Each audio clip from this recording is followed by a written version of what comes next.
வணக்கம். இது சுடர் ஊடகத்தின் அரசியல் ஆய்வு. அணு ஆயுத பரவல் தடை ஒப்பந்தத்திலிருந்து விலக ஈரான் முடிவு செய்திருப்பதாக தற்சமயம் ஒரு தகவல் வெளியிடப்பட்டிருக்கின்றது.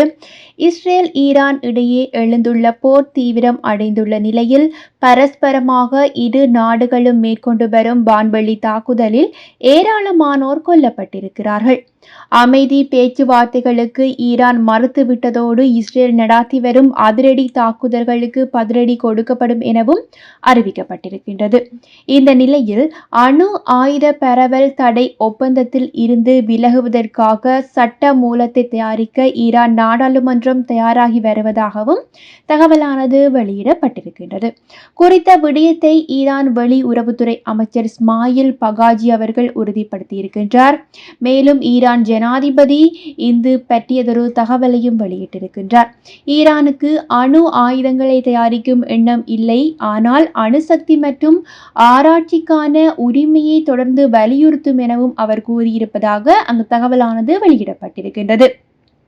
மேலும் அணு ஆயுத பரவல் தடுப்பு ஒப்பந்தத்தில் இருந்து ஈரான் வெளியேற வேண்டும் என்று ஈரான் நாடாளுமன்ற குழு பரிந்துரை செய்துள்ளதாக கூறப்படும் நிலையில் அவ்வாறு நடந்தால் சர்வதேச அளவில் அணு ஆயுத போர் வெடிக்கும் எனவும் ஆய்வாளர்கள் எச்சரிக்கை விடுத்திருக்கின்றார்கள்.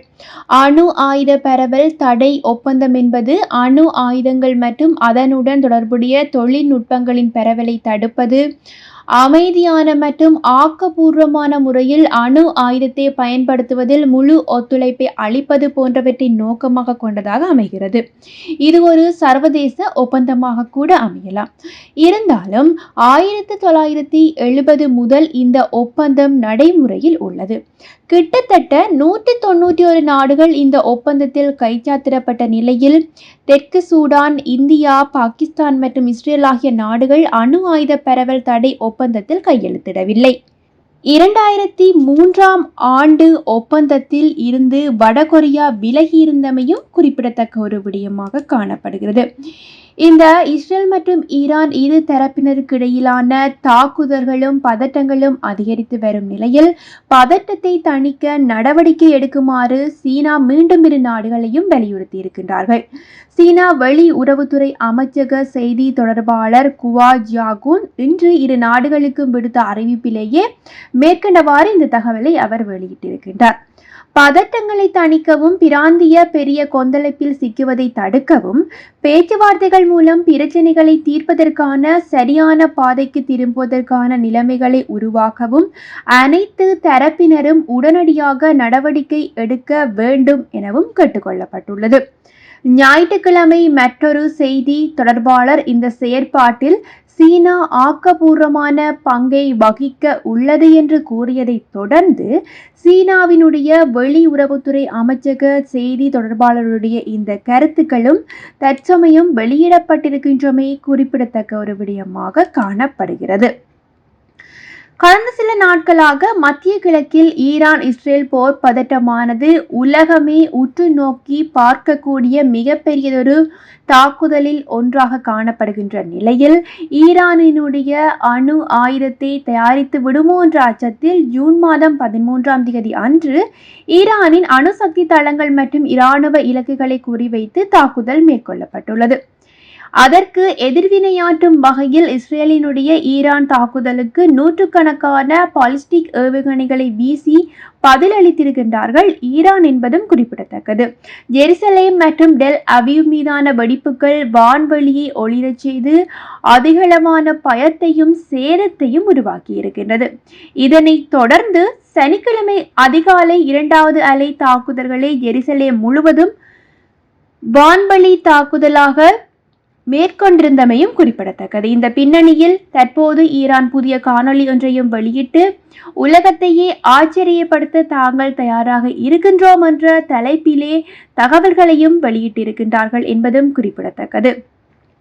முன்னதாக ஈரான் தன்னுடைய அணு ஆயுத பலத்தை காண்பிக்கும் வகையில் ஒரு காணொலியை வெளியிட்டு சில மணி நேரங்களிலே இஸ்ரேல் மீது தாக்குதலையை மேற்கொண்டிருந்தார்கள். இந்த நிலையில் தற்போது ஈரான் வெளியிட்டுள்ள காணொலியின் பின்னால் எவ்வாறான அழிவுகள் இடம்பெற போகின்றன எனவும் நிபுணர்கள் கேள்வி எழுப்பி இருக்கின்றார்கள். இந்நிலையில் இஸ்ரேலுக்கு உளவுத்துறை தகவல்களை வழங்கியதாக குற்றம் சாட்டப்பட்ட மொசாட் உளவாளி ஒருவர் தூக்கிலிடப்பட்டிருப்பதாகவும் ஈரான் தெரிவித்துள்ளது. ஈரான் நீதித்துறையினுடைய ஊடக மைய தகவலின் அடிப்படையில் ஈரானின் உச்ச நீதிமன்றத்தால் விசாரணை, மேல்முறையீட்டு மற்றும் தீர்ப்பின் இறுதி உறுதிப்படுத்தல் உள்ளிட்ட முழு சட்ட செயல்முறைக்கு பின்னர் இஸ்மாயில் பெக்ரி என அடையாளம் காணப்பட்ட நபர் இன்று தூக்கிலிடப்பட்டிருக்கின்றார். மொசாட் செயற்பாட்டாளர்களுடன் தீவிரமாக தொடர்பு கொண்டிருந்த போது ஈரானிய பாதுகாப்பு நிறுவனங்களால் குறித்த நபர் டிசம்பர் மாதம் 23, 2023 அன்று கைது செய்யப்பட்டிருந்தமை குறிப்பிடத்தக்கது. இந்நிலையில் உளவாளி 2 மொசாட் அதிகாரிகளுடன் தொடர்புகளை பேணி ஈரானின் மூலோபாய தளங்களின் இருப்பிடங்கள், குறிப்பிட்ட நபர்களினுடைய விவரங்கள் மற்றும் நிறுவன பணிகள் உள்ளிட்ட முக்கியமான வகைப்படுத்தல் தேசிய பாதுகாப்பு தகவல்களையும் சேகரித்து அனுப்ப முயன்றதாகவும் குற்றம் சாட்டப்பட்டு இவர் தூக்கிலிடப்பட்டிருப்பதாகவும் கூறப்பட்டிருக்கின்றது. இது ஒரு பக்கம் இருக்க, ஈரானினுடைய உளவுத்துறை தலைவர் மற்றும் 2 தளபதிகள் கொல்லப்பட்டதாக இஸ்ரேல் பிரதமர் பெஞ்சமின் நெதன்யாகு தன்னுடைய தகவலை வெளியிட்டிருக்கின்றார். இந்த தாக்குதல் குறித்த ஆங்கில செய்தி சேவை ஒன்றுக்கு இஸ்ரேல் பிரதமர் பெஞ்சமின் நெதன்யாகு அளித்த பேட்டியில் தெஹ்ரானில் உள்ள ஈரானிய உளவுத்துறை தலைவர் மற்றும் 2 தளபதிகள் கொல்லப்பட்டதாகவும் அவர் அறிவித்திருக்கின்றார். இதனிடையே ஈரானினுடைய இஸ்லாமிய புரட்சி காவல் படையினுடைய உளவுத்துறை தலைவர் முகமது ஹாமினி மற்றும் துணைத் தலைவர் ஹாசன் முகமது மேக் மற்றும் மெக்சோன் பெகோரி ஆகியோர் கொல்லப்பட்டுள்ளதாகவும் ஈரானிய ஊடகங்கள் தகவல் வெளியிட்டு இருக்கின்றன. இவ்வாறு முக்கிய தலைவர்கள் கொல்லப்பட்டிருக்கின்ற நிலையில் ஈரான் இஸ்ரேல் தாக்குதலில் இஸ்ரேல் பாரிய அளவில் புதிய முறையை கையாள்கின்றது என தகவல்களும் வெளியிடப்பட்டிருக்கின்றது. இஸ்ரேல் ஈரான் தாக்குதலானது மட்டுப்படுத்தப்பட்ட காலத்தை தாண்டியும் தற்போது வரை தொடர்வதனால் இந்த தீவிரம் அதிகரித்திருப்பதாகவும் ஈரான் தலைநகர் தெஹ்ரானிலிருந்து போர் அச்சம் காரணமாக மக்கள் புறநகர் பகுதிகளை நோக்கி நகர ஆரம்பித்திருக்கின்றார்கள் எனவும் கூறப்பட்டிருக்கின்றது.